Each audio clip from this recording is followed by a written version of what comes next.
الحمد للہ وکفا وسلام علی عبادہ الذین اصطفیٰ اما بعد۔ پاکستان اللہ کی طرف سے ایک بہت بڑا انعام ہے، اور اللہ کی اس نعمت پر شکر کا صحیح طریقہ کیا ہے اس کا میں تذکرہ کرنا چاہتا ہوں۔ کہنے والے نے تو کہا ہے، چلتے ہیں دبے پاؤں کوئی جاگ نہ جائے، چلتے ہیں دبے پاؤں کوئی جاگ نہ جائے، غلامی کے اسیروں کی یہی خاص ادا ہے، ہوتی نہیں جو قوم حق بات پہ یکجا، اس قوم کا حاکم ہی بس اس کی سزا ہے۔ آج ہم اس بات کا تو رونا روتے ہیں کہ ہمیں حکمران صحیح نہیں ملتے، لیکن کبھی ہم نے غور کیا کہ اس کی اصل وجہ کیا ہے؟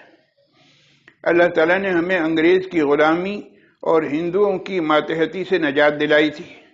ہونا تو یہ چاہیے تھا کہ ہم اس پر سجدہ شکر بجا لاتے اور اللہ کے فرما بردار بندے بن کر دکھاتے، مگر ہوا کیا؟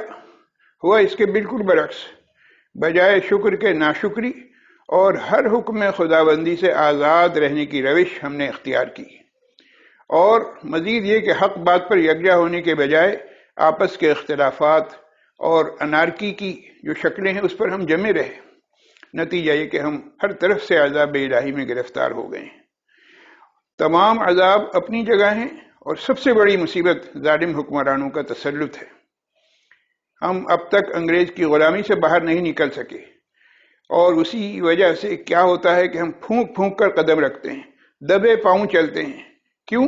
اس لیے کہ غلامی کے اسیروں کی یہی خاص ادا ہے۔ میں نے شروع میں آپ کو بتایا تھا کہ کہنے والے نے کہا ہے، چلتے ہیں دبے پاؤں کوئی جاگ نہ جائے، غلامی کے اسیروں کی یہی خاص ادا ہے، ہوتی نہیں جو قوم حق بات پہ یکجا، اس قوم کا حاکم ہی بس اس کی سزا ہے۔ اللہ کی طرف سے یہ سزا ہے، اور اس سزا کو ٹالنے کا طریقہ یہی ہے کہ ہم نے اللہ تعالیٰ کے جتنے بھی انعامات ہیں ان سب پر شکر ادا کریں، اور خاص طور سے پاکستان کی صورت میں جو ہمیں بہت بڑی نعمت ملی ہوئی ہے، اس نعمت کی قدر کریں، اس پر شکر ادا کریں، اور شکر ادا کرنے کا طریقہ یہ ہے کہ اللہ کے فرما بردار بندے بن جائیں۔ اللہ تعالیٰ ہمیں اس کی توفیق نصیب فرمائے۔ وآخر دعوانا الحمد للہ رب العالمین۔